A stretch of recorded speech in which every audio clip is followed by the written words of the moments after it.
Muito bem, pessoal. Professor Edir, literatura para fazer análise da questão de número 10 do vestibular de inverno em 2023.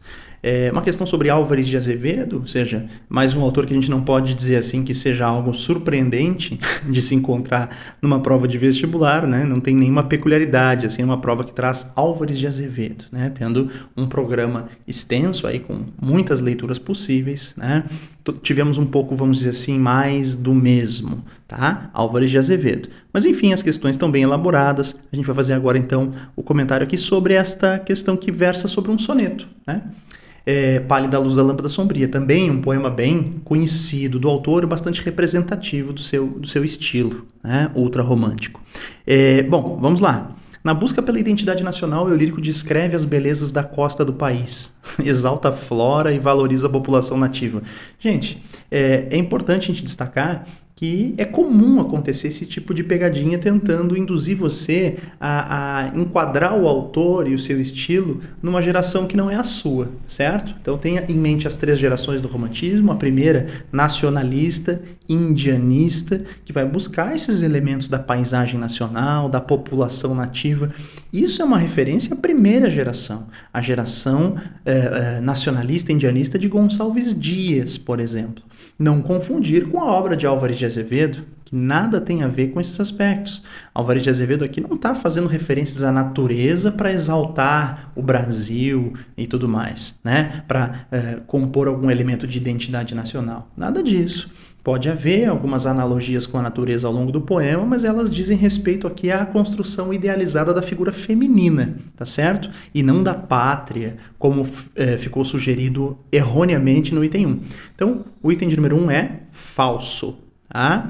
Ele está tentando induzir vocês lá para características da primeira geração romântica e não respeitando aqui o momento literário do Álvares de Azevedo, que é a segunda geração, a geração ultra romântica ou do mal do século. Tá? Vamos então ao item 2. Nos 2 últimos versos do poema encontram-se anáfora. Por ti, por ti. Então vamos lá. A gente tem assim, ó. Por ti as noites eu velei chorando, por ti nos sonhos morrerei sorrindo. Não é? Então olha só. Quando a gente tem a repetição dessa estrutura por ti, né? Uma estrutura integralmente repetida, né? No início dos versos. Por ti as noites eu velei chorando, por ti em sonhos morrerei sorrindo. Nós chamamos isso de anáfora, paralelismo ou anáfora. Tá? Uma figura que a gente trabalhou bastante ao longo do nosso curso também. Tá? Então o item está correto até aqui. Vamos ver. Antítese. As noites eu velei chorando, né? Nos sonhos morrerei sorrindo. Chorando, sorrindo. Antítese. Correto também. Verbos conjugados em primeira pessoa. Velei, morrerei. Ok. Elementos que recuperam sentimentos do eu lírico em relação à mulher, demonstrando o caráter egóico. Ou seja, essa coisa individualista, voltada para o ego, voltada para o eu. É o culto ao eu, que permeia a poesia da geração do mal do século. Sim, né? O que importa a todo instante é o modo como o eu lírico se sente. Tá? Repara que ele está diante da figura feminina, mas né, nós não temos muita ênfase, por exemplo, nas sensações que possa estar experimentando a mulher que está ali, quando ela desperta, por exemplo. Né? Simplesmente quando ela desperta, surpreendentemente no poema, ele diz: não te rias de mim, meu anjo lindo, por ti nos sonhos morrerei, né? Por ti as noites eu velei chorando, por ti nos sonhos morrerei sorrindo. Então, quer dizer, a ênfase está toda no eu. É justamente esse aspecto do individualismo muito característico da segunda geração, também chamada de geração do mal do século, como foi corretamente apontado no item 2. Está tudo certinho aqui, no item de número 2. Vamos avançar, então. Item de número 4. Construído com versos heptassílabos, hepta, 7, né? Denominados também redondilhas maiores, apresentando rimas cruzadas. Cara, nem precisa a gente fazer esse exercício de métrica aqui, né? Você vai perceber que é um soneto. Tá até no título. E sonetos são constituídos de versos decassílabos, tá? Ó, pálida luz da lâmpada sombria. Tem uma técnica para contar as sílabas poéticas, né? Que a gente só conta até a última sílaba tônica, em que a gente faz aquela elisão das vogais quando, né, uma palavra termina com vogal, a palavra seguinte também começa com vogal, a gente junta as sílabas numa só, mas vai dar decassílabo na contagem, tá? E não heptassílabo como foi colocado. Quanto às rimas, né? Nós temos aqui, por exemplo, sombria e dormia, né? e ali no meio reclinada embalsamada, é a rima do tipo ABBA, que a gente chama de rima interpolada, tá? E lá nos tercetos, ó, palpitando, abrindo, resvalando, lindo, chorando, sorrindo, aí sim a gente tem as rimas alternadas ou cruzadas, tá bem? Mas o erro fundamentalmente está em dizer que a gente tem versos heptassílabos, tá? Outra coisa, aqui fala de ironia, né? Poema exibe poesia repleta de ironia, sarcasmo e autodestruição.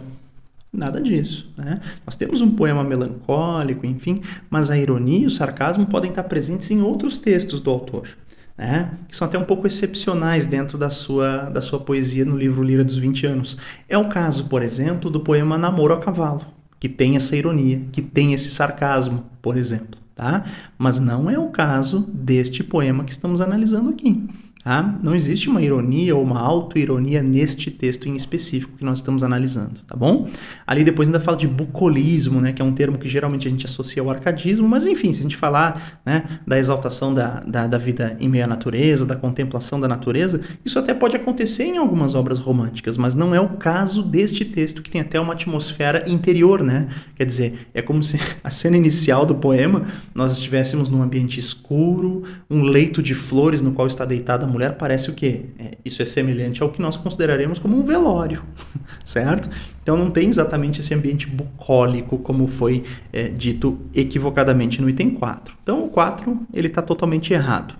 Aí vem o item 8, ó. Expressões como era um anjo, era mais bela, meu anjo lindo são exemplos que remetem à idealização da mulher. Sem sombra de dúvida, né? Isso é muito característico desse autor, inclusive essa divinização da mulher, essa colocação da mulher num patamar inacessível, inatingível para o eu lírico, né? Tipo assim, era um anjo entre nuvens, né? Que se banhava e se esquecia, né? Nuvens, esquecia. Todas essas palavras, né, pertencem a um campo semântico daquilo que é inalcançável, inatingível. Inclusive aquele aspecto, né, inicial da figura feminina que parece estar morta, né? Quando ela está num leito de flores, certo? Esse dormia, ele até pode ser inicialmente percebido como se fosse um eufemismo para a morte. Só que o poema acaba surpreendendo depois com o despertar da musa, né? Quando diz que ela era a mais bela, o seio palpitando.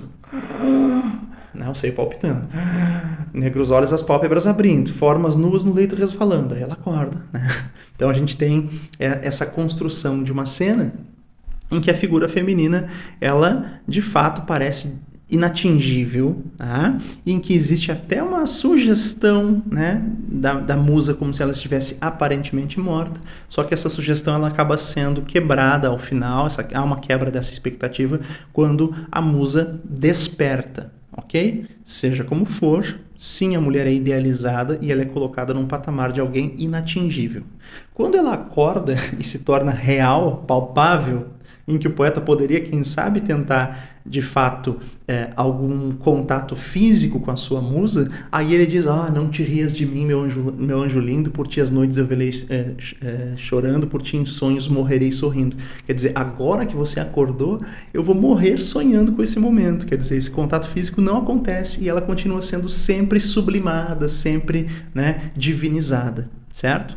Bom, então olha só, as palavras pálida, sombria, embalsamada e a forma verbal morrerei remetem à literatura negativista, em parte gótica, cultivada por Álvares de Azevedo. Sim, né, a gente também pode destacar a presença desse componente estético do gótico, né, relacionado ao sombrio, ao mórbido, né, que aparece bastante no Álvares de Azevedo. Está correto. Esse item está perfeito, tranquilo, item de número 8, corretíssimo.